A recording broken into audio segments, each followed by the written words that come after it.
bubble, bubble.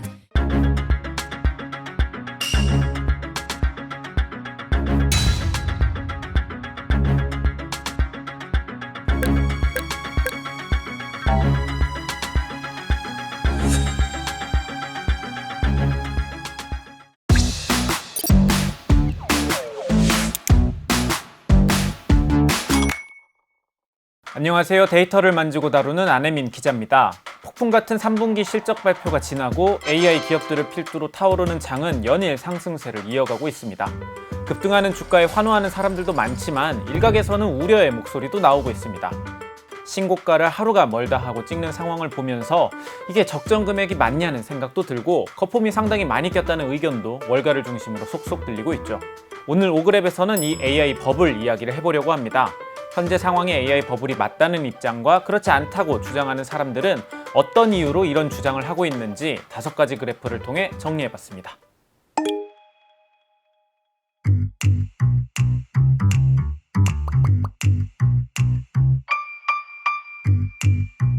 우선 미국 주식시장 상황부터 살펴보겠습니다. 미국 증시의 3대 주가지수가 있죠. 다우지수와 나스닥지수 그리고 S&P 500. 아무것도 묻지도 따지지 말고 S&P 500에 투자하라는 말이 있을 정도로 많은 사람들은 이 S&P 500이 장기적으로는 우상향할 것이라는 믿음이 있습니다. 이 S&P 500에는 미국 상장 기업 전체 시가총액의 80%를 차지하고 있는 503개의 대기업들이 포함되어 있습니다. 그런데 최근 이 지수를 따져보면 AI와 기술주에 과도하게 많은 투자금이 몰려 있어요. 오그랩 첫 번째 그래프를 통해 살펴보겠습니다. 2000년 5월부터 2025년 9월까지 상위 10개 기업이 S&P 500에서 차지하고 있는 비율을 나타낸 그래프입니다. 가장 최근인 2025년 9월의 숫자를 보면 상위 10개 회사의 비율은 무려 40.9%입니다. 상위 10개 기업들의 면면은 이렇습니다. 엔비디아, 애플, 마이크로소프트, 아마존, 메타, 브로드컴, 알파벳 A와 C, 테슬라, 버크셔 해서웨이까지. 기업들 로고를 보니 딱 보이죠? 빅테크 7인방, 이른바 매그니피센트 7이 탑 10을 다 휩쓸고 있습니다. M7만 따로 놓고 보면 10년 전엔 7개 기업이 S&P 500에서 차지하고 있는 비율은 12.3%에 불과했습니다. 하지만 2025년 10월, 현재는 36.6%로 급등했죠. 이렇게 특정 섹터에 과도하게 집중되어 있는 건 시장에 크나큰 리스크가 있다고 볼 수 있습니다. 압도적인 영향력을 갖고 있는 이 소수 기업들에 만약 문제가 생길 경우 전체 시장에 연쇄적인 영향을 줄 수 있기 때문이죠. 게다가 투자자들의 관심은 이들 대기업들만을 향하지 않고 있습니다. AI와 관련되어 있거나 미래 기술과 관련되어 있다면 중소 벤처 기업들도 투자의 대상이 되고 있죠. 문제는 아직까지 이들 기업들의 매출이 나오고 있지 않음에도 불구하고 미래 전망에만 의존해서 투자가 이뤄진다는 겁니다. 양자 컴퓨터 관련주로 꼽히는 아이온큐와 리게티 컴퓨팅을 볼까요?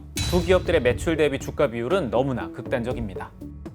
투자라는 것 자체가 미래의 전망을 바탕으로 진행되는 거긴 하지만 지금 상황은 너무 극단적입니다. 일부 전문가들은 이러한 과대평가가 버블의 전형적인 특징이라고 지적하고 있죠. 심지어 오픈 AI의 샘 올트먼조차도 최근 스타트업을 중심으로 이뤄지는 묻지마 투자를 두고 버블을 경고하기도 했습니다.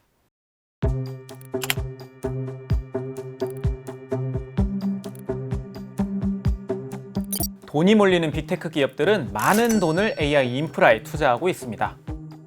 메타의 마크 저커버그는 맨하튼 크기만한 AI 데이터 센터를 짓겠다고 했고요. 오픈 AI와 오라클 그리고 소프트뱅크는 미국 전역에 거대 AI 데이터 센터 스타게이트를 짓고 있습니다.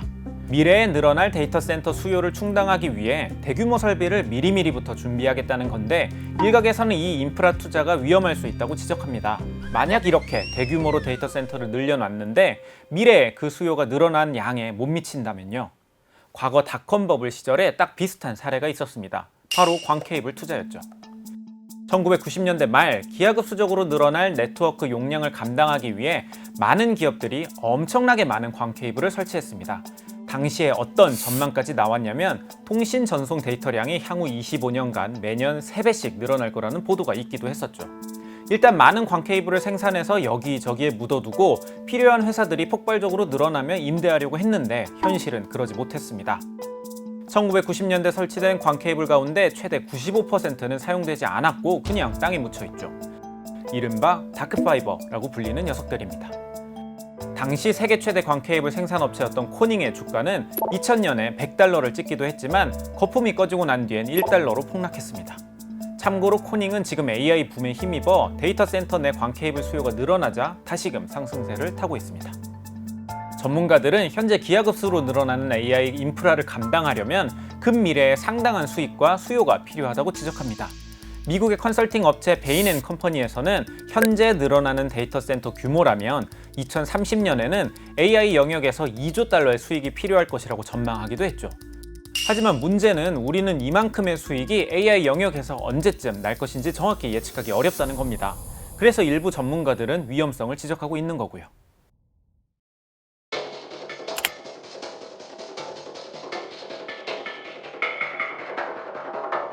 또 하나 지적받고 있는 것 중 하나는 AI 빅테크 기업들이 서로가 서로에게 얽혀있는 투자를 많이 하고 있다는 겁니다. 지난 9월에 들려온 뉴스인데요. 엔비디아가 오픈AI에 최대 1,000억 달러 투자를 해서 데이터 센터 건설을 지원하겠다는 소식이 전해졌습니다. 오픈AI는 이 데이터 센터에 엔비디아의 칩을 구매하기로 약속했고요. This is the biggest AI infrastructure project in history. There's like no partner but NVIDIA that could do this at this kind of scale, at this kind of speed. 최근 AI 기업들의 투자 소식들을 살펴보면 이렇게 서로 투자해서 리스크를 나누는 모습이 자주 포착됩니다. 실제 가치 창출은 이루어지지 않았지만 서로의 기업 가치를 부풀리는 순환 투자가 많아지면 혹 문제가 발생할 경우 기업 간의 위험이 전이될 수도 있습니다. 엔비디아와 오픈AI만 이런 관계에 있는 게 아닙니다. 오그랩 두 번째 그래프를 통해 살펴보겠습니다. 오픈AI는 AMD와도 비슷한 계약을 체결했어요. AMD는 오픈AI의 지분 10%를 얻었죠. 오픈AI는 마이크로소프트와도 끈끈합니다. 마이크로소프트는 오픈AI의 주요 주주이고 오픈AI는 마이크로소프트의 클라우드 애저의 주요 고객이죠.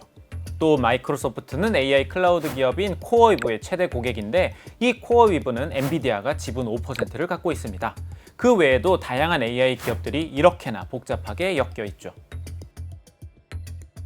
코어위브는 새롭게 떠오르는 이른바 네오 클라우드 기업 중 하나인데요. 이들 네오 클라우드 기업들의 요상한 대출도 버블의 신호탄 아니냐는 지적이 나오고 있습니다. 코어위브, 람다, 크루소 같은 클라우드 기업들은 자신들이 보유한 GPU를 담보로 고액의 대출을 받고 있습니다. 엔비디아로부터 GPU를 사고 그 GPU를 담보로 월가에서 자금을 빌리고 또 그 자금으로 다시 엔비디아 칩을 사고 올해 7월까지 이런 형태로 빌린 자금이 200억 달러를 넘어서고 있습니다. 미국뿐 아니라 영국의 AI 클라우드 기업에서도 GPU를 담보로 대출이 진행되기도 했고요. 기본적으로 컴퓨터 부품은 일단 사용하면 가치가 떨어지는 자산입니다. GPU도 마찬가지죠. 물론 지금은 품귀 현상으로 AI GPU의 가치가 높은 건 맞지만 공급 과잉이나 새로운 혁신이 등장해서 이 GPU 가치가 급락하면 상당히 위험할 수 있는 겁니다.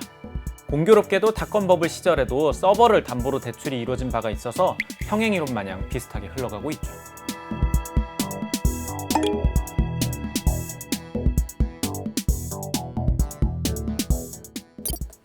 지금까지는 AI 버블을 우려하는 목소리를 정리해봤습니다. 하지만 반대 의견도 만만치 않습니다.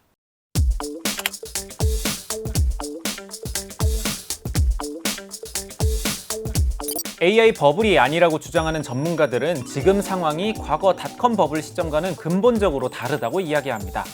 닷컴 버블 시절에는 수익을 내지도 않은 기업들에게 과도한 투자금이 들어가서 거품이 생긴 거지만 지금은 투자 대상이 되는 주요 AI 기업들이 막대한 돈을 벌고 있다는 거죠.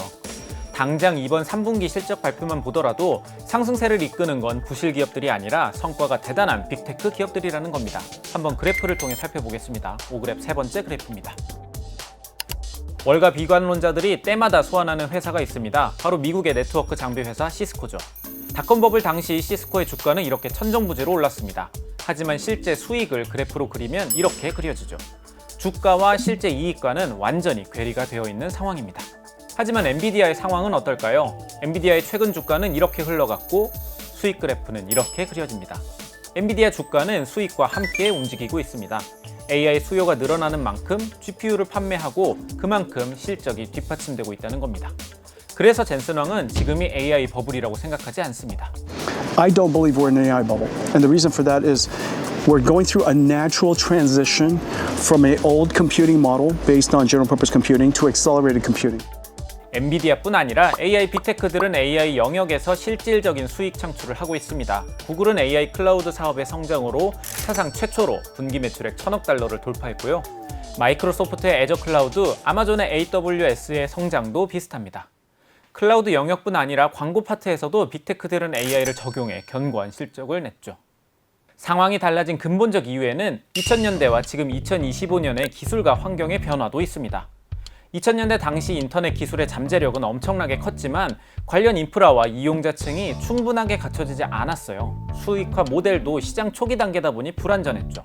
하지만 2025년 AI가 처한 상황은 다릅니다. 이미 어느 정도 궤도에 올라 있는 기술력과 시장을 기반으로 꽃을 피운 거죠. 클라우드 인프라는 이미 잘 돌아가고 있고요. 데이터를 처리하는 기술도 또 학습에 필요한 고성능 반도체들도 시장이 성숙된 상태입니다. 그러다 보니 AI 기반의 수익화 모델도 안정적이고 AI를 바로 제품과 서비스에 적용하기 쉬운 환경인 거죠. 이커머스 시장을 생각해 보겠습니다. 닷컴 버블 당시의 전자상거래는 매우 전도가 유망한 서비스였어요. 사람들도 많은 관심을 두었고 관련 기술도 잠재력이 컸지만 시장 규모는 미미해서 바로 수익이 나질 않았죠.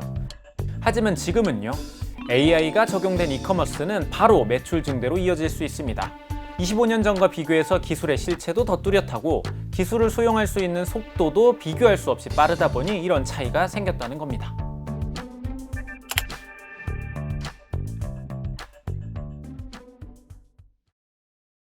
또한 빅테크에 돈이 몰리는 것 역시 한편으로는 버블 위험성을 줄여줄 수 있다는 얘기도 나옵니다.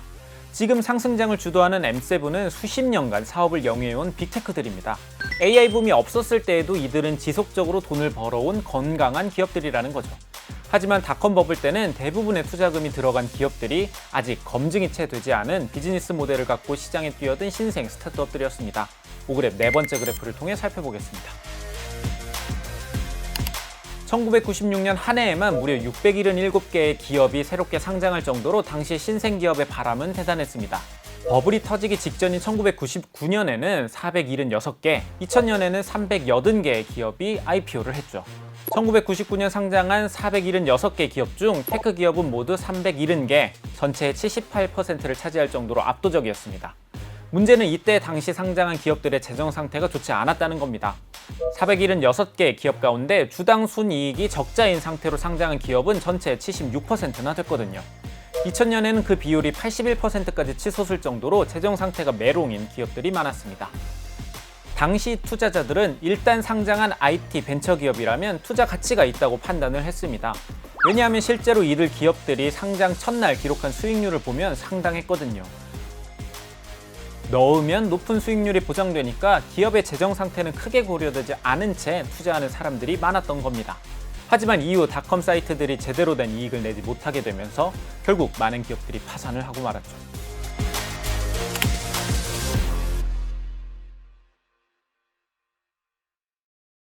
데이터 센터로 대표되는 AI 인프라 투자 역시 버블의 위험성이 있다고 단언하기엔 따져볼 지점들이 있습니다. 일단 과거 닷컴 버블 시절에 문제가 되었던 건 당시 기업들이 외부 자금, 가령 빚을 내서 사업을 했기 때문입니다. 하지만 지금은 다릅니다. 빅테크 기업들이 자체 현금 흐름을 바탕으로 AI 인프라에 투자를 해오고 있어요. 기업들이 벌어들인 금액에서 자신들이 운영하는 사업에 필요한 투자금을 뺀 진짜 남은 돈을 잉여 현금 흐름 FCF라고 합니다. 2025년 기준으로 M7 기업들의 진짜 남은 돈을 살펴보면 약 4,696억 달러로 집계됩니다. 우리나라 돈으로 계산하면 약 670조 원이 나오죠. 애플이 1,217억 달러로 가장 많고 엔비디아 991억, 구글 772억 등 빅테크 기업들의 재무 상태는 상당히 건강합니다. 참고로 우리나라 한국은행의 2024년 자산이 595조 원이니까 얼마나 많은지 감이 오실 겁니다. 또한 정말 현재 AI 인프라 투자가 과한 건지도 살펴볼 필요가 있어요. 현재 데이터 센터 가동률은 압도적으로 높고 비어있는 데이터 센터, 이른바 공실률을 따져보면 상당히 낮은 상황이거든요. 글로벌 상업용 부동산 기업 CBRE가 올해 6월에 발표한 보고서 자료로 오그랩 마지막 그래프를 그려봤습니다. 2025년 1분기 전 세계 데이터 센터 평균 공실률은 6.6%에 불과합니다. 가장 공실률이 낮은 지역은 북부 버지니아 지역인데 지난 1분기 공실률이 0.76%에 불과했습니다. 전 세계에 걸쳐서 데이터 센터 수요가 공급을 계속 앞지르고 있는 겁니다. 심지어 지금 지어지고 있는 데이터 센터에 대해서도 본격적인 사전 임대가 이뤄질 정도로 수요가 폭발적인 상황이죠. 건설 중인 데이터 센터 용량의 74.3%가 이미 클라우드 기업과 AI 업체들을 중심으로 임대가 완료되었습니다. 기록적으로 데이터 센터를 늘려가고 있음에도 불구하고 시장이 여전히 수요를 따라잡기 어려운 상황인데 과연 이걸 두고 버블이라고 할 수 있겠냐는 겁니다. 지금까지 AI 시장을 두고 버블이라는 쪽과 버블이 아니라는 쪽의 주장을 살펴봤습니다. 여러분들의 생각은 어떠신가요? 전문가들조차 이렇게 팽팽하게 나뉘어 있는 만큼 정답이 무엇이다 라고 단언하기는 어려워 보입니다. 오히려 양쪽 주장 모두 일리가 있는 복합적인 상황이라고 보는 게 맞을 것 같죠. 사실 우리가 AI 시장을 두고 단순히 버블이다 아니다 이렇게 이분법으로만 접근할 필요는 없습니다. 어떤 부분은 과대평가되어 있고 또 어떤 부분은 정당한 평가를 받고 있는지 세밀하게 들여다보는 것이 더 중요하겠죠. 생각해보면 2000년대 닷컴 버블 때도 마찬가지였습니다. 사람들은 단기적으로는 기술을 과대평가하지만 장기적으로는 과소평가한다. 로이 아마라의 이 이야기처럼 당시 주가는 분명 버블이었지만 인터넷이라는 기술 자체는 버블이 아니었죠. 과도한 기대가 실망으로 바뀌고 거품이 꺼지면서 사람들은 기술의 장기적인 영향력을 간과했지만 인터넷은 실제로 세상을 바꿔놓았습니다. 그리고 그때 살아남아 성장한 아마존, 구글 같은 기업들은 지금까지 어마어마한 가치를 창출하고 있죠. 어쩌면 AI도 비슷한 경로를 밟을 가능성이 큽니다. 설령 거품이 있다면 그 거품은 꺼질 수 있지만 기술은 남을 것이고 진짜 실력 있는 기업들은 살아남아 미래를 설계하겠죠. 우리에게 지금 필요한 건 맹목적인 낙관도 과도한 비판도 아닌 냉정한 판단력으로 시장을 바라보는 시선 아닐까요? 오늘 준비한 오그랩 AI 버블 편은 여기서 마무리하겠습니다. 긴 영상 끝까지 시청해주셔서 진심으로 감사합니다.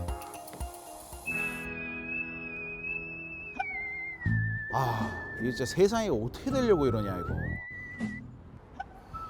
여보세요. 생방 5분 전입니다. 5분 전. 발견.